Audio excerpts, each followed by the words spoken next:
The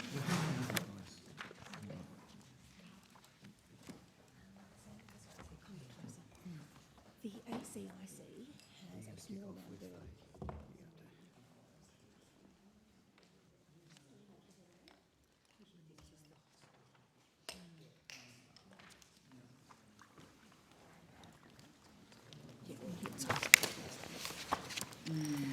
Good morning.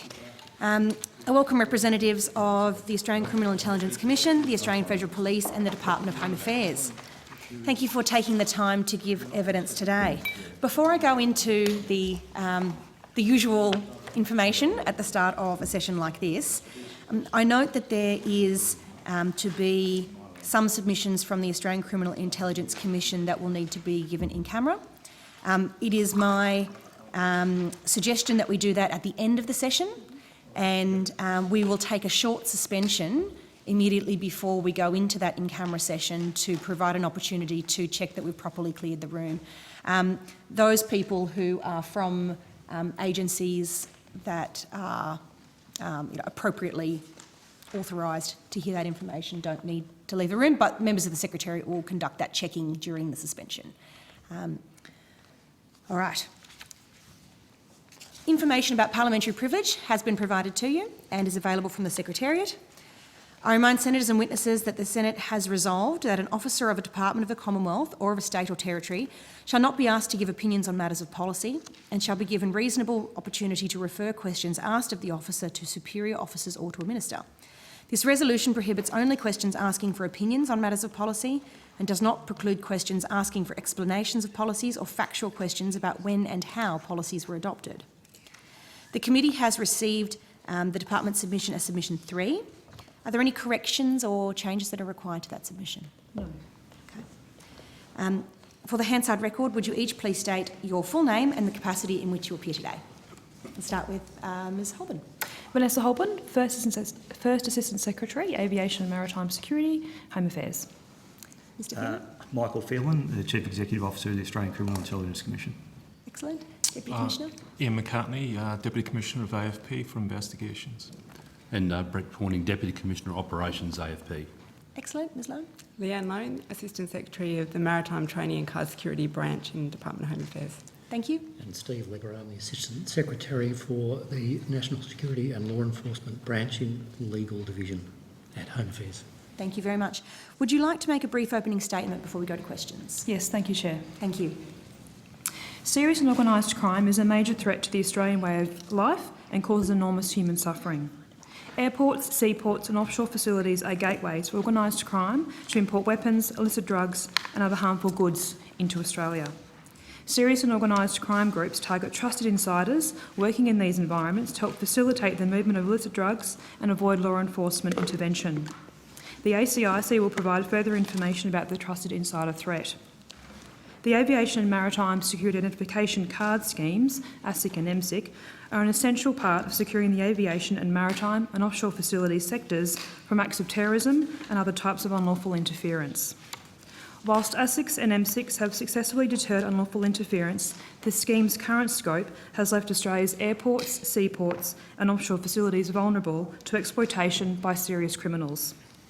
The National ICE Task Force report and the Joint Parliamentary Committee on Law Enforcement both recommended the hardening of the aviation maritime environments against serious and organised crime by strengthening the ASIC and MSIC eligibility criteria. There are approximately 250 ASIC and MSIC holders with serious criminal convictions that have access to secure areas of airports, seaports and offshore facilities. There are several cases where individuals who pose serious criminal risks due to drug trafficking convictions were found by the Administrative Appeals Tribunal to not pose a serious risk and now hold cards. The purpose of the Transport Security Amendment Serious Crime Bill is to address these concerns by strengthening Australia's transport security measures. The bill will amend the Aviation Transport Security Act and the Maritime Transport and Offshore Facilities Security Act to create an additional purpose to prevent the use of aviation and maritime transport or offshore facilities in connection to serious crime, and to establish the regulatory framework for introducing new eligibility criteria, which will specifically target serious criminal offences, in addition to safeguarding Australia's airports, seaports and offshore facilities from terrorism. These changes will not adversely affect the current scheme's ability to address terrorism and unlawful interference in our aviation, maritime and offshore facility sectors. It is appropriate to extend the current schemes as they are well embedded and understood across industry. An efficient, safe and secure transport system is integral to Australia's social and economic wellbeing. The Department takes an active approach to transport security regulation, reflecting on current security threats to ensure our transport security system is fit for purpose and targets areas of highest risk. This bill would strengthen the schemes to prevent individuals that are a high criminal risk from holding a card, ensuring that Australia's security-controlled airports, security-regulated seaports and security-regulated offshore oil and gas facilities are secure. Thank you, Chair. Thank you very much. Are there any other opening statements? Okay, I might pass to you, Senator Carr. Oh, Senator Carr asked for a copy of your opening statement to be provided, if you're Yes, able. certainly. Thank you. Thank you very much. Senator Sheldon will go to the mainline question. I'm just wondering, you must have done some analysis of the number of current workers who would not qualify for the new ASIC, MSIC arrangements. Have you done an analysis of how many people would not qualify for the new regime? So, Senator, the current analysis that we've done in relation to the new criteria is approximately 300 of those current cardholders would not be eligible into the new scheme. I see, 300. And how did you work that out? We took a sample of the current cardholders. That sample was around about 1,200 to work through those details around which of those individuals would not be eligible. So these are people that wouldn't be able to apply to the AAT to have an administrative decision overturned. Is that how you see it? They can still apply. So the process is that the appeal mechanism within the scheme will exist. It exists now and will exist into the future. So how do you know that 300 people, or your assessment, 300 people would lose their employment rights? We haven't assessed that they would lose their employment rights. We've assessed that they wouldn't be able to hold a card. But if they haven't got a card, they can't work.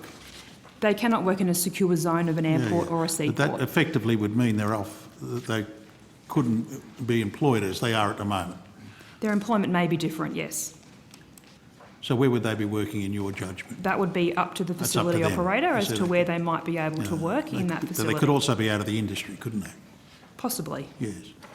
And I'm just wondering how you got to the point, if you say the appeal mechanism would still be there, that the 300 would not be on the job in your definition. So what we looked at were disclosable court outcomes. So that's when we looked at a sample, those individuals had disclosed to us that they had court outcomes, convictions, Yes. and that's the sample that we used to determine whether they And would that be would eligible be or some not. people that had convictions going back 30 years, is that right? Correct. Yes. And your definition of court conviction, is there a threshold conviction? What's the nature of serious? You mentioned the word serious. How do you define serious? Well, the court will determine whether it's serious by determining whether that's imprisonment or other types of penalty. So it's got to be imprisonment, is it? For how long? So if an assault when you're 17, is that a serious crime? Sorry, so If can an you repeat assault that? charge or a conviction when you're 17 and you're 50 and you're working on the wharves, would that be regarded as being suitable to be one of the 300 people?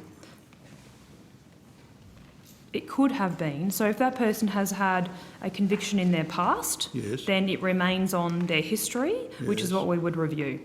Or if they had a drug charge as a teenager and they're 50, that would be a serious charge? I would need to clarify whether we would look into juvenile history. My assumption is, right and or I don't not? want to Is it- assume that it would only be adult Presumably history. you can tell me. Is there an officer here can tell me, does it include juvenile charges? I don't think I have a representative here that would be able to answer that question for you, which I can take on notice. You have to if take it on wish. notice. I'm surprised you'd have to take that on notice. But what about spent convictions? Included. That's included in the 300. So this is an Could ongoing have penalty. been. So I think the sample that we looked at, yes, it could be. It could be spent convictions as part of their history. that wouldn't be regarded as double jeopardy, would it? In your calculations, is that double jeopardy? Well, that doesn't... I'm sorry, Senator Carr, that's not the definition of double jeopardy. it's not. Double jeopardy means when you are charged with the same offence And put on twice. I'll leave That's it. right, I've got further and put on questions, but criminal I'll just... Senator Sheldon wants to... Senator Sheldon, you've got the call. So, look, I think this is I just want to just one part of the follow-up question. I'm sure there's more questions on this part of it as well. But you mentioned, which I do find extraordinary, that you can't tell us when you make an assertion of 300 people, that you can't tell us whether that involves people of the age of 15 and the certain circumstances that we've just talked about and put It's been to you. taken on notice, which means No. you need I to move find on. We've actually asked for detailed information to be given to us about a very serious piece of legislation the government's And put it's been forward. taken on notice. And to turn That's how around the and not have the procedure answer to works. that when there's an assertion for 300 and not say what the 300 is based Senator on Sheldon, raises serious it's been questions taken about on the notice. audacity, This the is not audacity of the time for information that's been theatrics. put forward to Senator us. Sheldon, I will second suspend question that I unless you have- can behave. I will suspend the hearing unless you can behave. The same goes to you, Senator Sterle. Let's be civil. It's been taken on notice. Maybe if Move you don't on. talk over the top of me when I'm actually Pardon? asking the questions, when I'm asking They've the taken it on questions and notice. you're talking over the top of me. They've taken it. Don't you, Senator Sterle? You've been here a long time. You understand how this works. When an officer has taken a matter on notice, then we move on. Look, can I just, on a point of order, Madam Chair, you're quite right. The officer's taken on notice, and yes, there is a provision under the standing orders for the officer to say, I don't, we'll deal with that at a later time. But it is also custom and practice in this chamber where an officer is asked a question, which is I have, a straightforward question, to turn around and ask an officer behind her whether or not we have that information available here now. Would you like me to do that, Senator? Because I can. So can you do that? Ms. Holborn, please do that. Sure. And then there will be no excuse for any more of this carrying on. Can I raise Well- a point of order? Please, Chair. Okay. Look, just a very straightforward point of order, Chair. I would just ask that senators do not reflect on the officers in any sort of pejorative sense when they are giving evidence. Thank you. What does that mean? What are you accusing us of? Because we're not That was accepting that they don't know. Everybody- In actual fact, I might make this You've point. been here 3 minutes. Senator Sterle, We've just, Senator Sterle, We've just- Senator Sheldon. we now are getting an answer to the I wish you question had that a we one asked, which they correct weren't once we don't able to put give up us with a this nonsense. few minutes ago. This Thank meeting you. is suspended.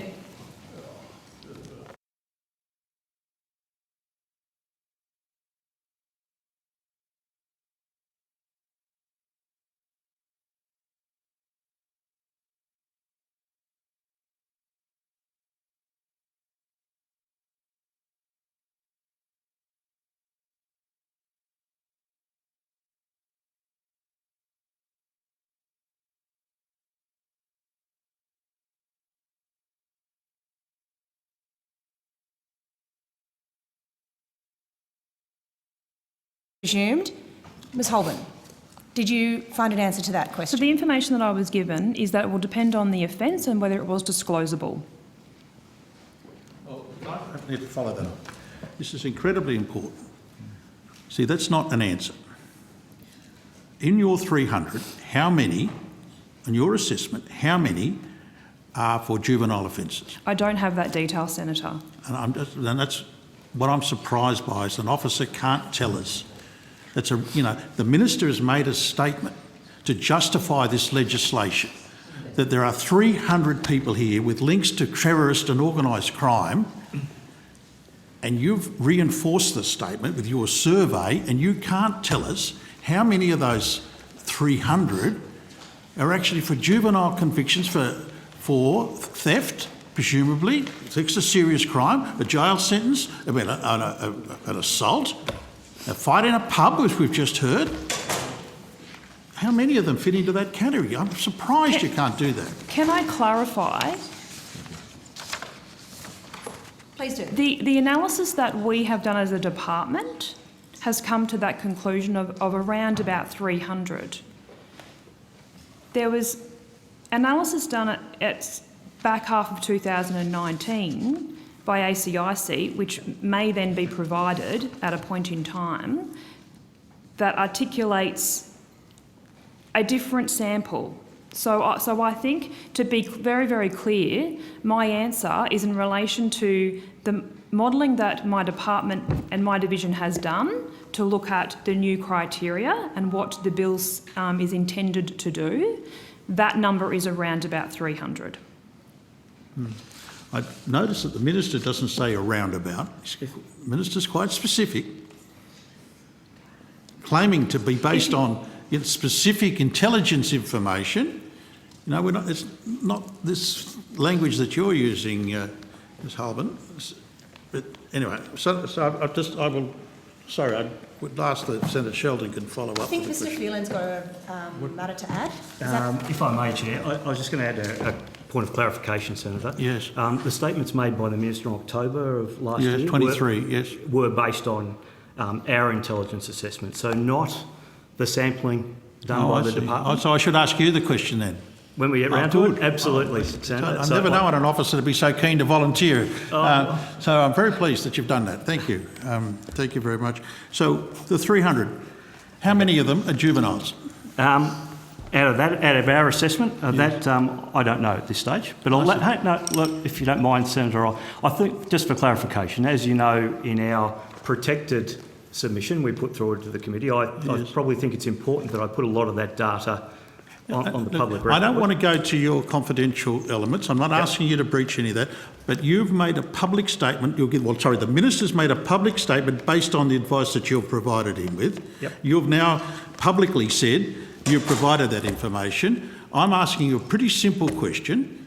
How many of the 300 that you're alleging have got these links to various unsavoury characters were on the basis of convictions for serious crimes when they were juveniles? I was not talking about, in our briefing in relation to convictions, I was talking about intelligence. So, intelligence. So they're not even convictions. No. It's your suspicion that they've got links to a bikie gang. A little bit high, some with suspicion, some with belief, some with knowledge. Belief? So, yeah. Belief? So there is, yes, Senator. So obviously, when it comes to any form of intelligence, there's intelligence can go from... lots of jokes we can go to at this point, but we won't, will we? No, Point is, we are talking about people's livelihoods. Yes. You're asking this Parliament, this is what the government's doing now, it's not you personally, but we're being asked to agree to legislation that has the capacity to take away people's livelihood on the basis of a suspicion or a belief. Yep. So all I can say, Senator, is that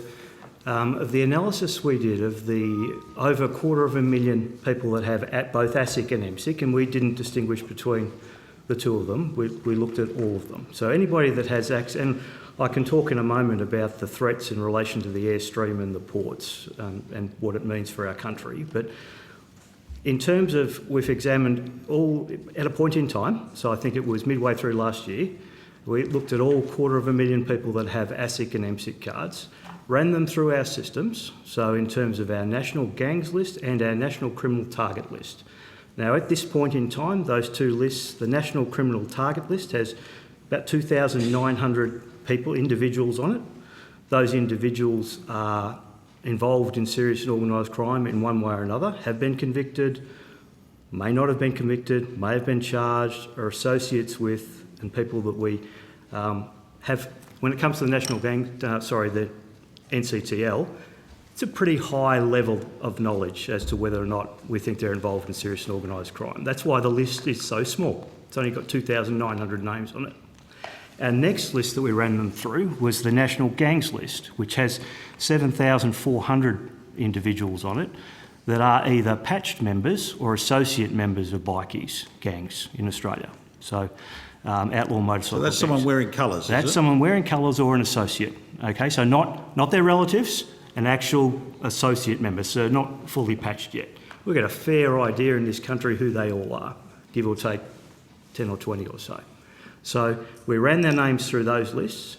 Now, of the people we had, 60 people on the NCTL, so 60 people out of the 2,900 currently have ASIC and MSIC cards. So 2% of our National Criminal Target List have access to the airport and the ports.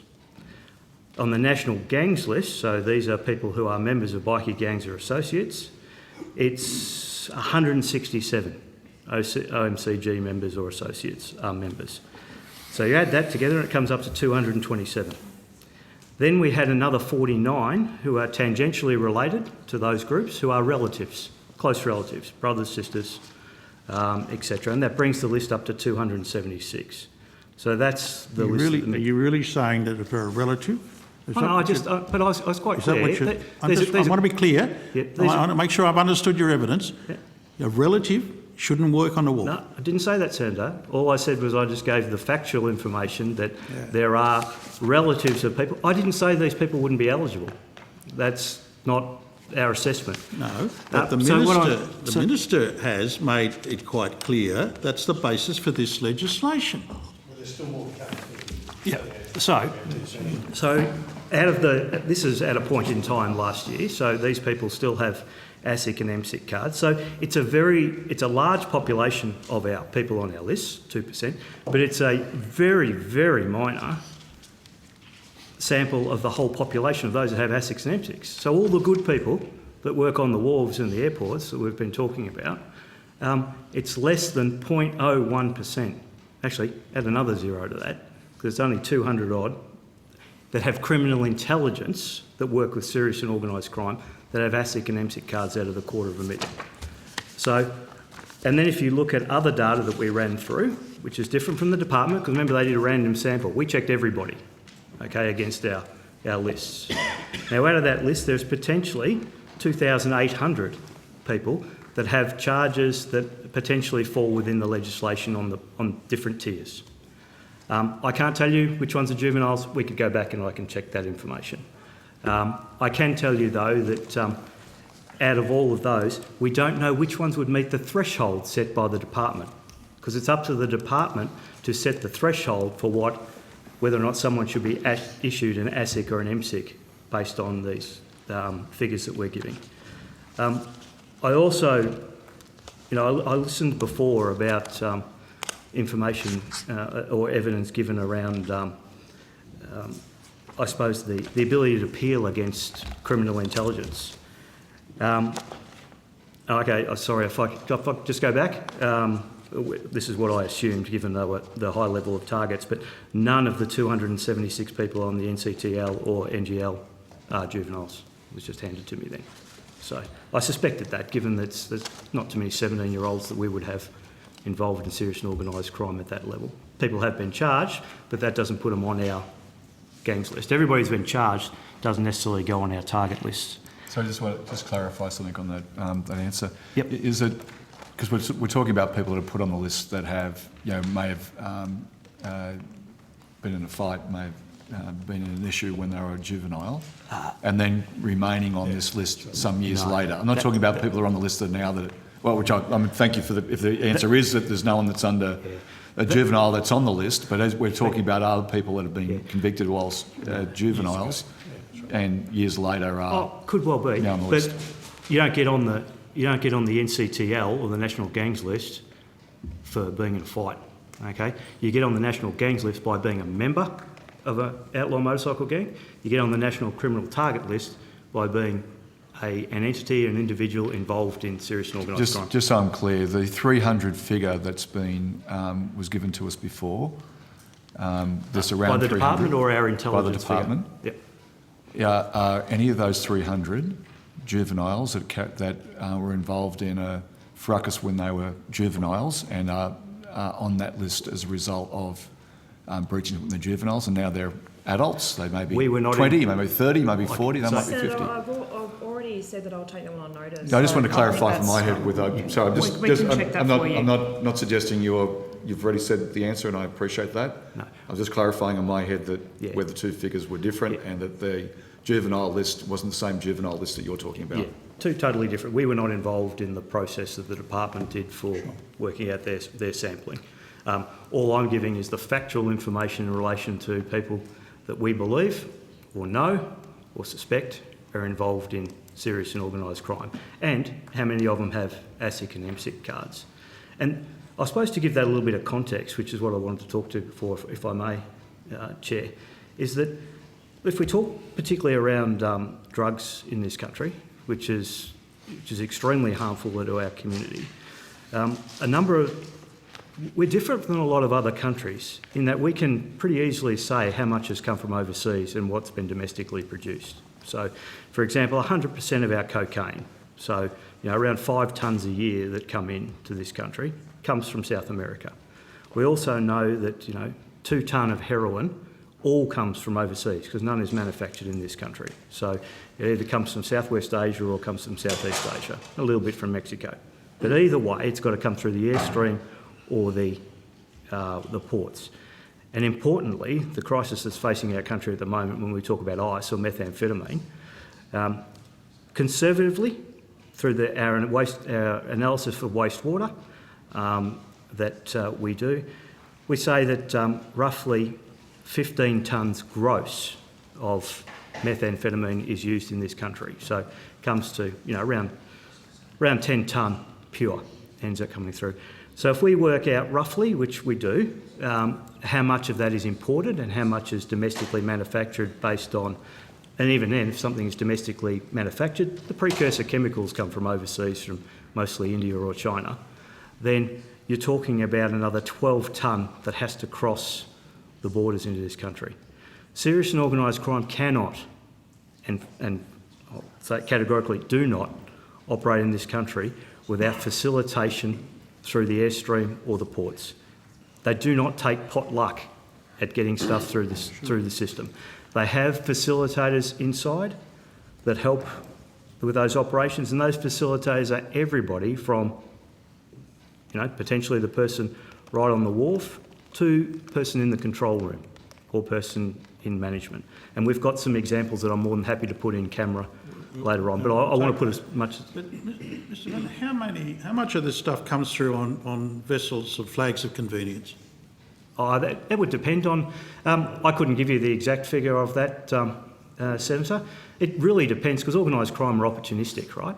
Organised crime, there are a number of what we call doors into the country that, which is the way in which they import. So you'd acknowledge that some of it does? Oh, of course. Okay, and that's not covered by this regime at all, is it? Well, yes, it is, because the supply chain for importing drugs is a long supply chain.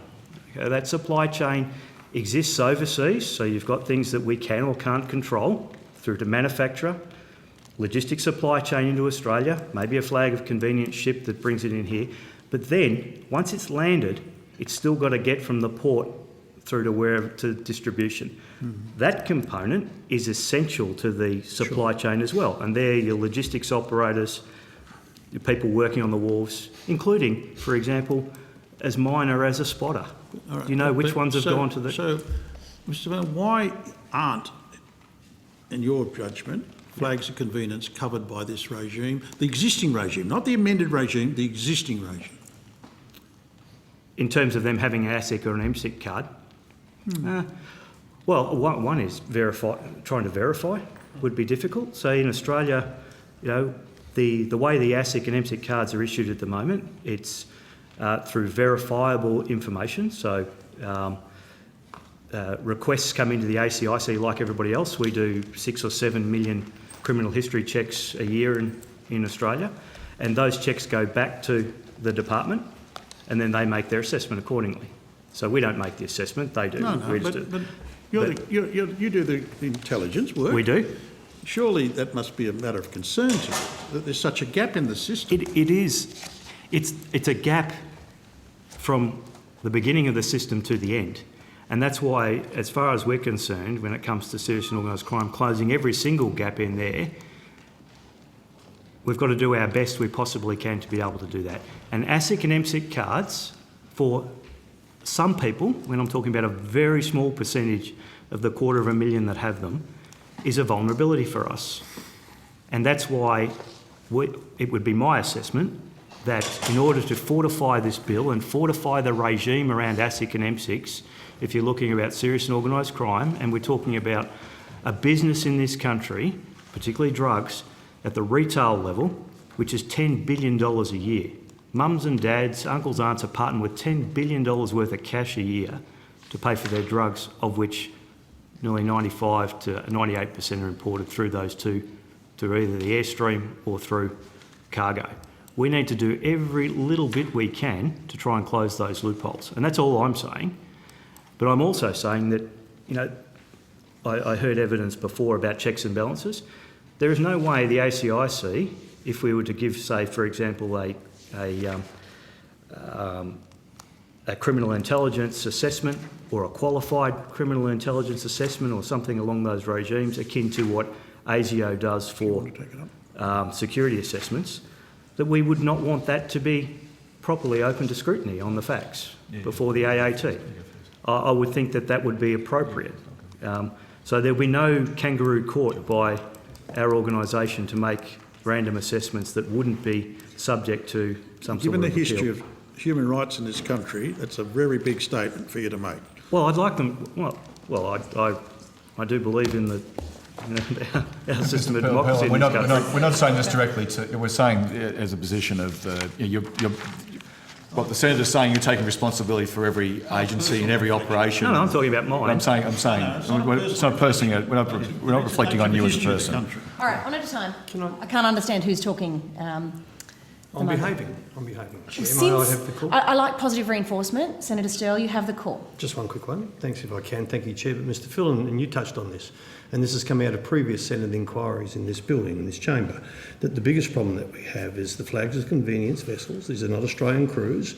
That is the true crux of the matter. This is where we should be targeting. We have, and there is a question, we have no control over who's coming. We all know that. We're not screening every container. Am I right or am I wrong there? I know we don't screen every container, but in terms of the level of volume or something, that's best addressed to the Australian Border Force. They could give that example. I don't know what the figure is, to be quite frank. But in terms of saying it's the biggest problem, flags of convenience, nearly every ship that docks in our country is a flag of convenience of some way.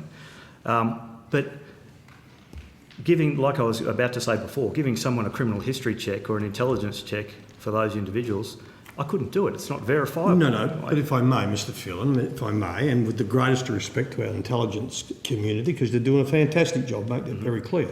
But what was very evident 2 years ago when Captain Salas was sailing along this and around this coast, none of our intelligence agencies, because I don't know why, and Border Force had made it very clear that there was some gaps and the FOCs are the biggest problem, but we couldn't even get that part right where we couldn't find him. It was left to a reporter on the Sunshine Coast. Well, I think the senators, the committee has to understand this. I get passionate because I've been banging my head against this bloody wall for years on this stuff, and nobody's listening. But here we are. We've got ourselves tangled in knots because some poor bugger who's worked on the wharf or in the ships for 40 years but had a dust up in the pub when he was a young bloke is being held back 90 days and then thinking to himself, am I going to lose my job? Please for a moment, don't think that I'm saying that someone had a dust up in a pub 40 years ago is going to make one of our intelligence lists involved in serious organised crime. Please, Mr Fillon, I understand, but what I'm saying, these are the bigger task issues. These are the bigger issues we're tasked with. This is where we should be. I'll be interested in, and I'm sticking up for our intelligence community, but you've got to have the tools to do this properly. But when you say it's the biggest issue, I think it is, yes. Well, it's not coming in on the back of a camel. I don't dispute that, but the biggest issue is once it's landed, right? Is what, sorry? Is once it's landed, once gear is landed. Once gear is landed on the ports, then the problem becomes our problem. And that's the biggest problem there, and also through the airstream. Whether it comes on a plane inside the cabin or whether it comes underneath in cargo, that's our problem. That's when insiders, trusted insiders, help facilitate. And not like I'm talking about, only a small part. Sorry, Senator. Just to Ms. Holborn, what is the definition of serious crime? What you've mentioned, we mentioned serious crime as being part of the. What is the definition of serious crime? I'm just going to pass to Steve Webber, if you don't mind. Thank you. Legal, as I understand the system, that is proposed. The definition of serious crime, as you generally understand it, where there might be a threshold of 1 year imprisonment or 5 years imprisonment or something like that, is not something that comes into this system. There is a 3-tiered approach with different outcomes depending on whether there have been imposed sentences of imprisonment for particular crimes. So as I understand it, there isn't a level of seriousness in particular that's applied. We're talking here about the sort of threshold that might be applied as opposed to the... So there's no definition in the legislation of serious crime? No, not in the draft bill. So we've got a crime bill, without a definition of serious crime? I think that's correct. That's because... Well, The other definitions in that.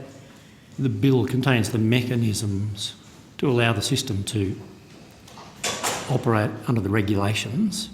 The regulations then will Define contain a serious mechanism crime. for how those things work. So you're saying the regulation will then define serious crime? Well, it will have the mechanism for reaching the thresholds at which there may be some consequences. As I explained, there's a three-tiered system. Okay, Mr. Webber, you've seen the Scrutiny of Bills report. There's a real issue in this parliament about the amount of material that's now in delegated legislation. Why shouldn't that matter of what is the definition of serious crime be in the primary legislation? Because, as I understand it, that definition is not something that will come into play in the scheme that is proposed. So I explained before there's a three-tiered system that will have different outcomes, and that depends on imprisonment as opposed to I think I followed a term you, of sir, imprisonment. But I'd want to know what is the reason why we should not expect that the primary legislation contain that definition? Well, it would require a different system than that which is proposed. So that three-tiered system doesn't involve that kind of a definition. Yeah, it doesn't answer my question. Why shouldn't the Parliament have a right to expect that incredibly important policy issue be the subject of in the primary legislation rather than delegated legislation, which can change from time to time, and you'll tell me, presumably, it'll be a disallowable instrument. Is that right? I would tell you that, Senator. Sorry? I would tell you that, tell me Senator. that. But it then requires someone with the eagle eye to make sure that they've picked up the regulations come through.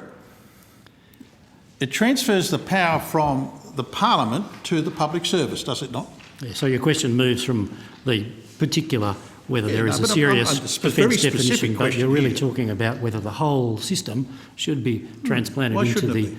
Act rather than in the regulations. And ultimately, that is a question of policy. But you do have here a scheme which has been here since the Act has been in place since. But that's entirely appropriate for a public servant to say that back to me. That's a matter for the government.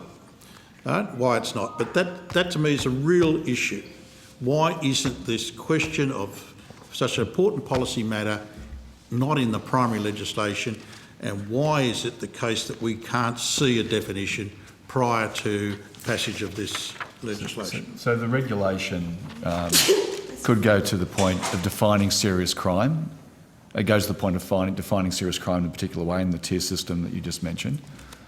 That tier system could include what's been proposals put before Parliament, and that is that reasons for someone being no longer working would be because of intelligence. Intelligence that could be provided by an employer. Intelligence could be provided by a disgruntled employee with another employee, somebody who doesn't like their race, somebody who doesn't like the colour of their hair, who makes an assertion that they're criminal. That's possible. If that is how the regulations are ultimately drafted, that it is, we would have to concede it is possible that the regulations may be drafted in that way.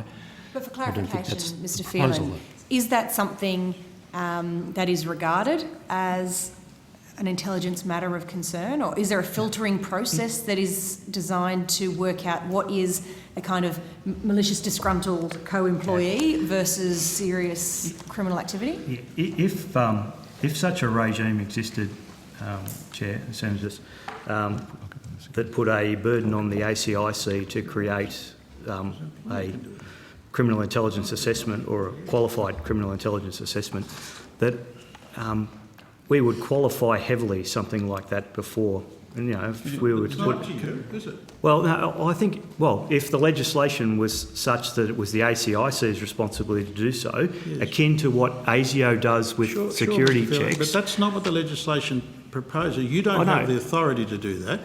You provide advice to government, but as I understand what Mr Webber's just said to us, if it's presumed by persons unknown, including the employer, that a person's not a fit and proper person as undefined, you know, relation to a bikie gang, they get the flick. Senator Carr, how much longer do you have? Because I'm we're sorry, already over time. I'm not very long, but Senator Sheldon's the one that's going to be asking a few. Well, then how much more do you Just need, a Senator couple more Sheldon? questions. Okay, thank you. So, thanks, Mr Webber, That's for true. your frankness. My question, is that true or not? Mr Webber, that's correct?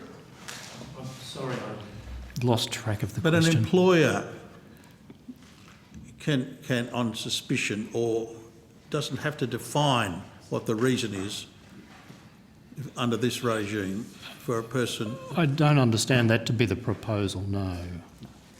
Why not? Where is it codified? You would say in the abstract, the way the bill is drafted, because it allows regulations to be made, that in the abstract, at the extremis, it would be possible to make regulations that do that, but I don't think that's what's proposed. if I may... And there has been the capacity, and previous recommendations have been put that have been dismissed by Parliament on previous occasions, where there has been people could lose their employment forever on the basis of unsubstantiated intelligence. I'm saying unsubstantiated in a court of law, unsubstantiated for an appropriate administrative appeals tribunal. So unsubstantiated evidence where people could lose their employment. And the point that we're making, and that is that people that don't like somebody, don't like their race, the colour of their skin, their religion, Christian, Muslim, whatever it might be, or the fact that they're a union activist. If I may, sounds all right. Look, if In actual fact, I can say to you right now, the Sydney Airports Corporation at the moment is not allowing the Transport Workers Union to go and talk to workers about coronavirus. That's a very They've been putting different thing to whole series- suggesting they're what I'm involved in saying serious is that- organised crime. The thing is that people start... No. So we've got no definition of serious crime. You're making an assertion there's a definition of serious crime. And you're we don't talking have about one. something entirely different that's This is where employers make a relevant to decision. the relationship between the unions of which you are aligned and businesses in which they work. It has nothing to do with this bill. We are over time. Chair, this actually Senator. is an important point about discretionary decisions by organisations who have responsibility within the ASIC and MSIC system that make discretionary decisions based on a whim rather than where something is codified through legislation. It's about employment rights. That's why we're so anxious about this. And I think just to also clarify and reiterate that there is a process, and previous evidence was provided around the discretionary card process. So that exists and will continue to exist. Discretionary cards, about 400 are issued each year. Of those 400, 90% are approved. So I think there's a mechanism in place that exists now and will exist into the future, which provides us, as you say, Senator Sheldon, discretion, but it gives us the discretion to make someone eligible. So therefore they are then provided the card post us having some further inquiries around their circumstances. But this is the point you made to us in your opening statement. There are 250 ASIC and MSIC holders with serious criminal convictions that access to secure areas of airports, seaports and offshore facilities. And there were several cases where individuals who posed, this is in your view, posed serious criminal risk due to drug trafficking were found by the Administrative Tribunal to not pose a security risk. You were concerned, as I read your statement, that there was an appeal mechanism that was contradicting the official view. Isn't that the real point of this bill, to actually take away that right of people to actually use the legal processes to defend their rights? They're accessing the process Yes, which no, is they but can is that not the appeal point? to Senator a Carr? tribunal. Yeah, Let her understand- answer. well, I you- can't hear her answers because you're speaking over her. Yes, but is that So I not will the point of repeat the your... answer. Let Ms Holborn answer, Senator Carr.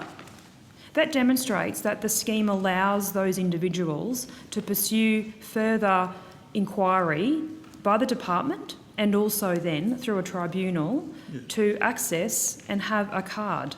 But you're complaining that they've got legal rights which contradict your assertions. Isn't that the point of your submission? That these folks, 250 people, of which you say there were several cases where individuals appealed to the administrative tribunal and they disagreed with you. And there's a problem with that. I wonder if I might say, Senator, I think the difference is under the current scheme there are fewer types of criminal activity that can be taken into account, and the proposal then would cover those people who had quite properly been through the appeals process. So it's not about changing that appeals process, which would still apply. I think it's that But you limit there would their be rights different to criteria. appeal. Is that not the point of this No. legislation? No, it's not. Well, so how will this situation change, where you say here, several cases where individuals who pose serious criminal risks would be able to go to the tribunal and have that tribunal say that they did not pose a serious security risk? How will it change under your regime? So Vanessa, if I may, I think the point that we were making there is that there was a offence that was relevant, which the AAT determined was not able to be considered in finding someone ineligible under our discretionary card process, because our overarching primary legislation didn't include a purpose for considering that offence as it's relevant to serious criminality, as opposed to unlawful interference and terrorism. So the effect must be to limit the capacity of the AAT to hear those particular appeals. No, it would simply allow the AAT to also consider whether that offence is relevant for the purpose of preventing serious criminality, in addition to preventing... So just the unlawful circumstances in which they interference hear and those terrorism. appeals. Senator Carr, when I last asked about Yes. timing, I was told there was a few more questions from No, Senator I Sheldon guess and you nothing did, more from you. did, and I interrupted. Yes, quite right. That's okay. What's the timeline looking like now? What is- Because we're now I'll shut up now. 10 minutes over, no coalition people have had a chance to ask anything, and we haven't done the in-camera You session. get plenty of chance in the chamber. We've got to make a decision as to whether what we support or oppose this legislation. Senators on this side of the table have equal rights to you. Now, Senator Sheldon? Yeah, thanks very much. I'm just trying to be clear about this question about what happens with the actual cards, the M6 and ASIC cards, and about what if the government, again, on the basis of regulation, was to extend, as has been proposed on previous occasions and has unsuccessfully has been disagreed with by Parliament on 2 separate occasions. If the government was to turn around and put a regulation forward that expanded the areas to rely on criminal intelligence, then that would be unchallenged criminal intelligence, so that would be a basis of someone losing their employment.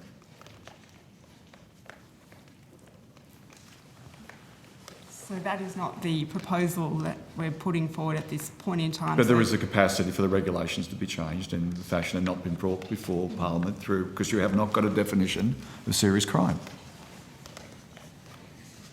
The definition will be actually decided by the regulation. The interpretation of serious crime is going to be interpreted by the regulation.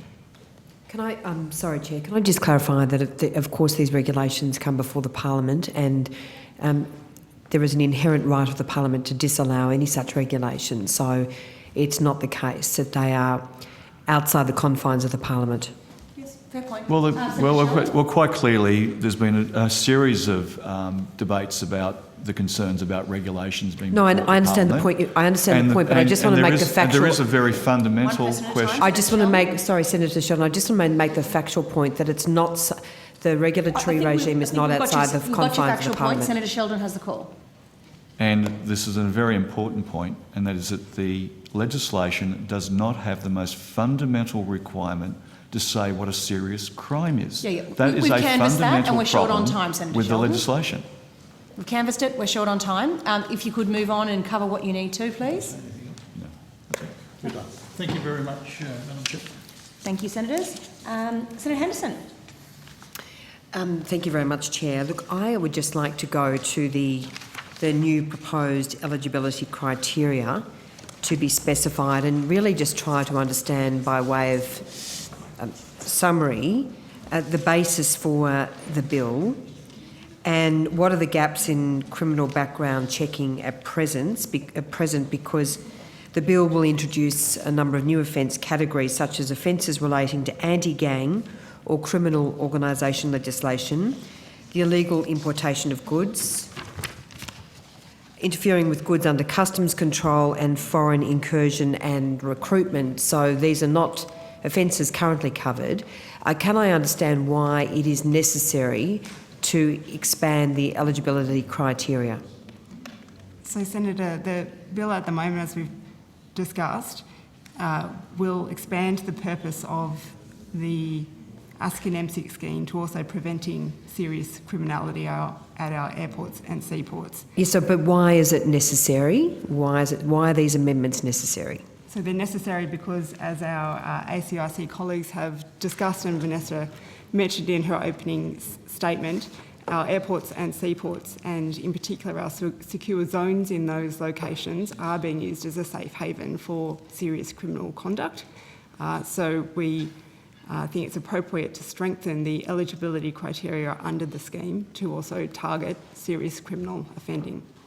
Can you provide me with some examples of cases in which, under current legislation, persons were able to obtain an ASIC or MSIC card despite being of dubious character?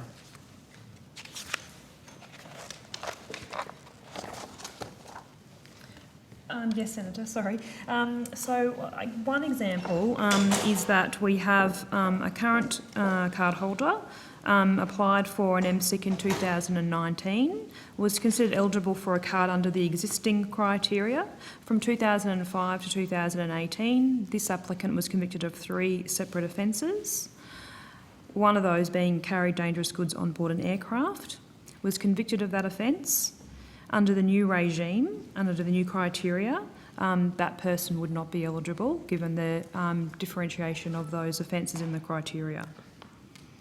So can you say and inform the committee that under the proposed bill, how many people would lose their eligibility to retain their ASIC MSIC card because of a serious criminal history or links to organised crime, and just explain why they would be ineligible? So you've given one example, but do you know how many would not be able to retain their card if this bill was passed?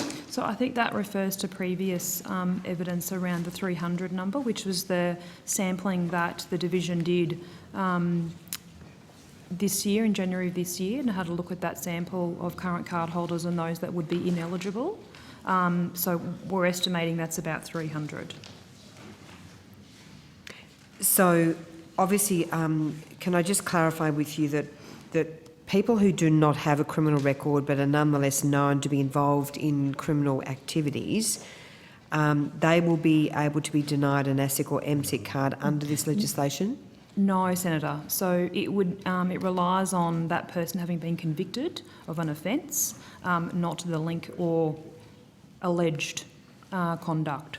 So when we consider the national security issues that we as a nation are facing, how important is this bill? And maybe Mr Phelan, I could direct that to you. Yeah, thank you, Senator. It's very important, and I know you've just touched on the point of intelligence there. The bill currently does not cover intelligence. So what I'm suggesting is the bill actually needs to go further to be able to make provision to give effect to the National Ice Task Force's recommendations to actually cover criminal intelligence, because convictions are not always an indicator for us of criminality. And that's where the criminal intelligence, and that's why I said it's also it's a small sample. It's 226 out of $250,000. And so that's the area that we would, in order to fortify the system, I think, to make it actually far more robust and trying to protect the ports and the airstream, would be to do criminal intelligence assessments on those individuals, provide that to the department, those assessments, similar, like I said a couple of times now, similar to what ASIO do for national security assessments. Then the department would make a decision as to whether or not, depending on their thresholds, whether or not that's appropriate enough to issue an ASIC or an MSIC. But also, if we are going to go down a regime of criminal intelligence checks, there is some legislative reform that needs to occur. Like our Act, for example, has to change because it's not a permitted purpose for us to use the intelligence for, so we'd need some small refinements to the ACC Act as well. And also any sort of appeals mechanism, which I'm very much in favour of. I would like to, if we had the opportunity, to go into, say, the security division of the AAT so that we can actually properly put forward the intelligence and it can be tested in an environment where it can be robustly tested, similar to security assessments done by the Director General of Security. And Senator, that's a position that the AFP will also support. Are you not satisfied with the bill? We're satisfied in terms of the improvements, but as Mr. Phelan suggested, we've been on the record before in terms of exploring this other option, Senator. So you're looking for amendments, is what I mean? No, we're not suggesting amendments. I am, yes. I suggest that it does need to be strengthened. And it will have to if you want criminal intelligence checks, because if you want... criminal intelligence is different than criminal history checks, okay? Therefore, you want a robust system around criminal intelligence, like what does it mean, what the thresholds are, how it can be properly tested in some sort of tribunal. So, Mr. Phelan, can I just draw you back to this? Can you just give me some practical examples as to why criminal intelligence checks are important over and above just checking someone's criminal conviction history? I can give some specific examples in camera, but on the public record, I can say that there are individuals at both the Airstream and the airport who we know are associated with, have links with serious and organised crime, have facilitated transactions through the ports, have not been charged. And why wouldn't have they been charged? Sometimes there's not enough evidence. Right. Simply, evidence beyond... There's a mile and a half between beyond reasonable doubt and...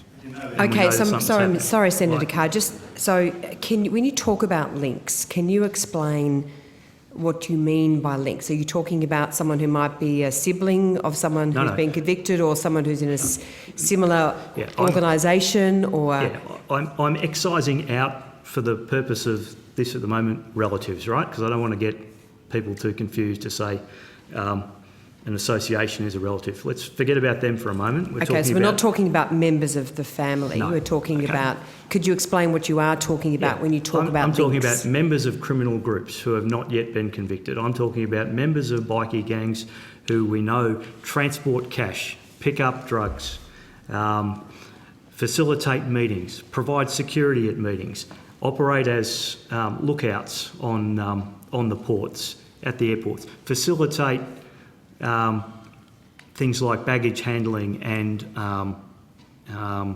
cargo, even to the extent that they look and see which ones have law enforcement interest.